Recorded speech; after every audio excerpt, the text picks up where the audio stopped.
what is going on? It is Sunday, March 6th, 2022, and I am pumped and ready to make a quick video, actually, not too long. This is going to be shorter than normal, talking about continuing on the journey through glycolysis, okay?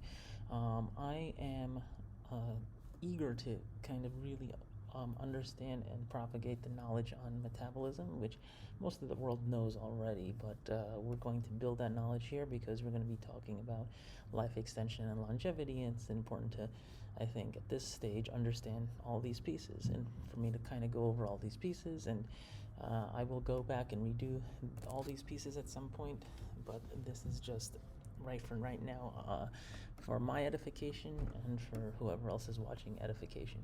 So I talked about hexokinase yesterday because we were right here at the very top, right? We had the glucose into the system, then we had the hexokinase working on the glucose to create glucose 6-phosphate. Okay, so this is just the very beginning of the reaction, and this is a very handy chart, by the way. So basically start out with glucose, you end up with glucose plus a phosphate, and then the next step would be fructose plus a phosphate, and these are the same because fructose is an isomer of glucose, as we all know, or some of us know. So there's no chemical difference in terms of the amount of substance present in the type of molecules type of atoms present, but the chemical structure itself has changed of the molecule. So the next logical step would be phosphoglucose isomerase, but phosphoglucoisomerase, it's an isomerase is something that converts one chemical structure to another, so into one chemical structures to its isomer, right?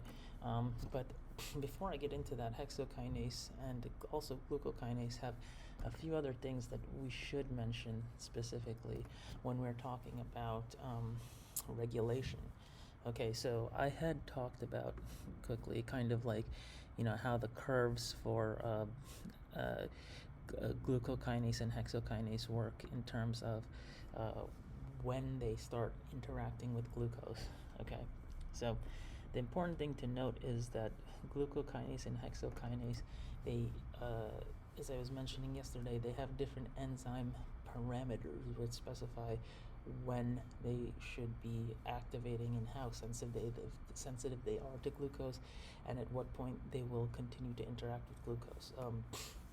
So hexokinase, in hexokinase is more sensitive, as I mentioned yesterday, but the thing to note is that let's recall what's happening with hexokinase. Hexokinase is taking glucose, converting it to glucose 6-phosphate, and what we should know about this pathway, let's see if you could see in these glycolysis steps, is that this pathway is essentially reversible. And why is this reversible? Because essentially the body is using this pathway not only to continue through the process of glycolysis, but also to regulate the amount of glucose in the body. So basically this should be actually a bidirectional arrow. And when we're talking about regulating the amount of glucose, we're talking about when somebody is hypoglycemic or hyperglycemic, meaning they have either high levels of blood sugar and low levels of blood sugar. And as many people know from their more lay understanding of how blood sugar works, having too high blood sugar is bad, right? And is a symptom of diabetes, right? Having too low blood sugar is also bad. That could happen for many reasons, especially if you over-exercise and now you need to have your blood sugar raised. So essentially hexokinase is going to be involved in the controlled reaction of glucose 6-phosphate, the switch over between glucose 6-phosphate and glucose. And also we talked about glucokinase as well. Glucokinase is also involved in that. And remember, glucokinase works when there's more glucose in the blood and essentially has no upper limit of glucose production.